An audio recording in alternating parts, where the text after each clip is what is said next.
నమస్తే.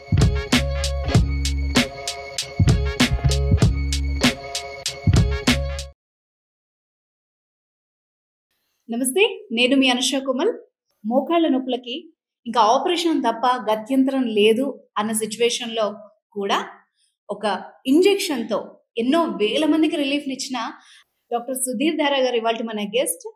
అండ్ ఆయన founder of ఎపి1 పెయిన్ మేనేజ్మెంట్. సో ఆయనతో మాట్లాడదాం. నమస్తే సార్. నమస్తే అమ్మా. సో మోకాళ్ళ నొప్పులు ప్రతి ఇంట్లో ఉండే సమస్య. మళ్ళీ దానికి నైట్‌మేర్ ఏంటంటే ఆపరేషన్. కొంచెం వయసు పైబడ్డ వాళ్ళు అది చేయించుకోవాలన్నా, వద్దు అనుకోవాలన్నా వాళ్ళకి అది ఇంకా ఒక పెద్ద పెయిన్, అదే పెద్ద పెయిన్. సో ఏం చెప్తారు సార్ దాని గురించి? మోకాళ్ళ నొప్పులు జనరల్‌గా అందరూ అర్థం చేసుకోవాల్సింది ఏంటంటే, కామన్‌గా వయస్సు పైబడితే జుట్టు తెల్లగా అవుద్దా? అవును. కొందరికి నాలాగా జుట్టు ఊడిపోతుందా? అటువంటి ఒక చేంజ్ అంతే.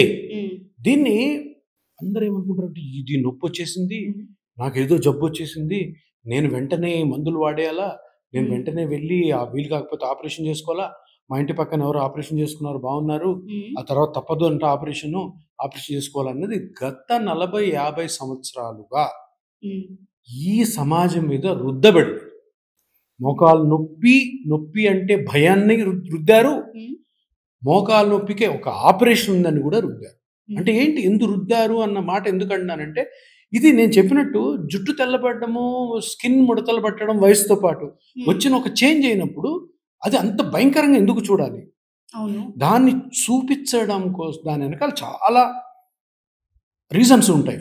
అంటే నేను గమనించింది ఏంటంటే 1985 తర్వాత 1990-1985 సర్జికల్ ఎరా స్టార్ట్ అయింది. ట్రీట్మెంట్స్ అలోపతిలో సర్జికల్ ఎరా అంటే ఎక్కువ ట్రీట్మెంట్స్ 85కి ముందు టాబ్లెట్స్తో దీన్ని కంట్రోల్ చేసేవి సర్జికల్గా మారిపోయాయి. అంటే దీంట్లో ముఖ్యంగా దీర్ఘకాల నొప్పులు, అంటే డీజనరేటివ్ కండిషన్స్తో మోకాళ్ళ నొప్పులు కానీ, జాయింట్స్ వేరే జాయింట్స్ ఏవన్నా కానీ, స్పైన్ పెయిన్ కానీ, ఇవన్నీ జబ్బులు కాదు.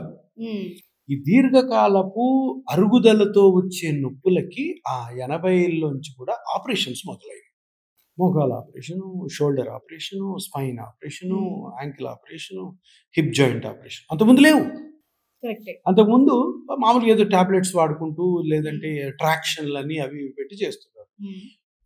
ఈ ఎందుకు వచ్చింది అంటే, సర్జికల్ ఎరా ఎందుకు తీసుకొచ్చారు అంటే, ఇది ఒక పెద్ద ఇండస్ట్రీ. అది ఎందుకు, ఇప్పుడు మోకాలు ఆపరేషన్ చేయాలి, మోకాలు కొయ్యాలి, బోన్స్ తీయాలి, మెటల్స్ పెట్టాలి.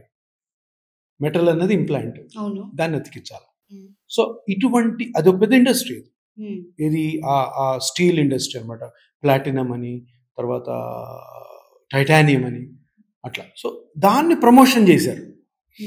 మోకాళ్ళ నొప్పి వచ్చింది, ఇంకా అయిపోయింది, గ్రేడ్ 1 వచ్చింది, గ్రేడ్ 2 వచ్చింది, గ్రేడ్ 3 వచ్చింది, గ్రేడ్ 4 వచ్చింది, ఇంకా ఆపరేషన్కి వెళ్ళిపోండి. ప్రతి ఒక్కరికి కూడా అంటే బ్రెయిన్ నాటుకుపోయింది. మోకాలు అరిగింది, నేను ఆపరేషన్ పోవాలా అంటే దిక్కు లేదు.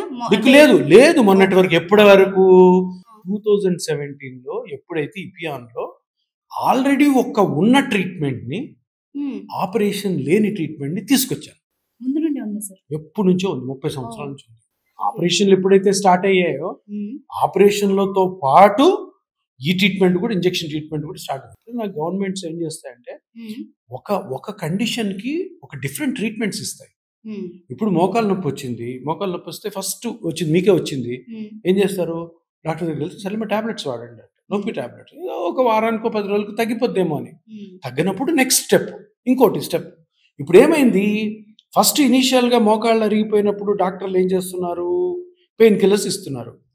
2 నెలలు అట్లా ఏదో ఎక్సర్సైజులు చెప్పి పెయిన్ కిల్లర్స్ ఇచ్చి తగ్గిపోయింది, తగ్గలేదు, మళ్ళీ వస్తాడు, సార్ 2 months బాగుంది సార్, మళ్ళీ వచ్చింది సార్ అంటే మళ్ళీ పెయిన్ కిల్లర్స్. తర్వాత ఇదంతా ఎందుకు, ఈ పెయిన్ కిల్లర్స్ వాడడం వల్ల పెయిన్ తగ్గుతుంది కానీ లోపల జరుగుతున్న డ్యామేజ్ ఏం తగ్గదు. సో ఆ డాక్టర్ తెలుసు లోపల డ్యామేజ్ జరుగుతుంది. జరిగిన తర్వాత ఈ టాబ్లెట్లు పనిచేయిన తర్వాత ఎప్పుడైతే నా దగ్గరికి వచ్చి, సార్ మీ టాబ్లెట్ పనిచేయట్లేదంటే నేను ఆపరేషన్ చెప్పుదాము అన్న ప్లాన్ కోసమే ఇది చేశారు. అంటే ఇది ఎందుకు మాట్లాడుతున్నానంటే, ఈ పెయిన్ కిల్లర్స్ కి ఆపరేషన్ మధ్యలో చాలా ట్రీట్మెంట్స్ ఉన్నాయి, అవి రానివ్వరు. ఎందుకు, వాటి వల్ల మంచి జరిగింది అనుకో ఆపరేషన్ రారు కదా. మీకు అర్థమవుతుందా? Yes, yes. ఆపరేషన్ కాన్వర్ట్ పొజిషన్లో చేయాలి, Mm. కానీ అందరికి కాదు. Mm. ఇది కూడాను కొంతమంది డాక్టర్ల వల్ల మరీ గబ్బులు వేసిపోయింది, Mm. మరీ వర్స్ట్గా తయారైంది. అంటే ఈ మోకాలు నొప్పి అన్నది సర్వసాధారణం. ఇప్పుడు ఇంతకుముందు 50-55లో చూసే మోకాలు నొప్పి ఇప్పుడు 35లోనే వస్తున్నాయి. అవును, పర్టికులర్గా హౌస్ వైఫ్స్కి వస్తున్నాయి, అవును. లేదు వర్కింగ్ ఉమెన్కి వస్తున్నాయి. Mm. ఇప్పుడు మీరున్న జర్నలిస్ట్ పొద్దున 6 గంటలకు లేచి ఇంట్లో పనులన్నీ చేసుకొని Mm.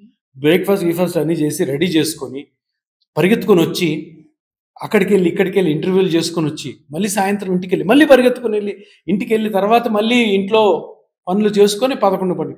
ఇంత బాడీలో స్ట్రెయిన్ ఉన్నప్పుడు అరుగుతాయి, మొక్కలు అరుగుతుంది, Mm. షోల్డర్ అరుగుతుంది, స్పైన్ అరుగుతుంది.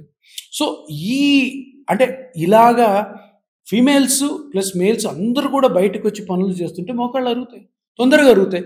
35-40 ఇయర్స్కి ఆపరేషన్స్ చేయకూడదు, కానీ చేస్తున్నారు. అందరు కాదు, కొందరు. Okay. ఎందుకు? అది మంచి బిజినెస్ కాబట్టి. Mm.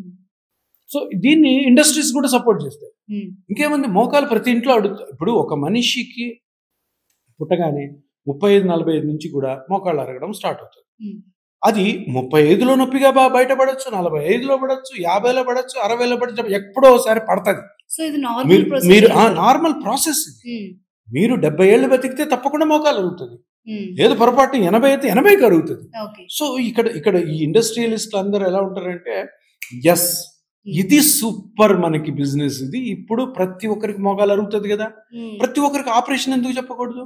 Mm. ఇప్పుడు కొంతమంది డాక్టర్లు ఎట్లాంటి వాళ్ళు ఉన్నారంటే మరీ ఘోరమైన డాక్టర్లు, ఆ మోకాలు పట్టుకొని వెంటనే ఆపరేషన్ అంటారు. అందరు కాదు, చాలా మంది 90% డాక్టర్స్ కరెక్ట్గా చేస్తారు, ఒక 10% ఉంటారు Mm. ప్రతిదానికి ఆపరేషన్.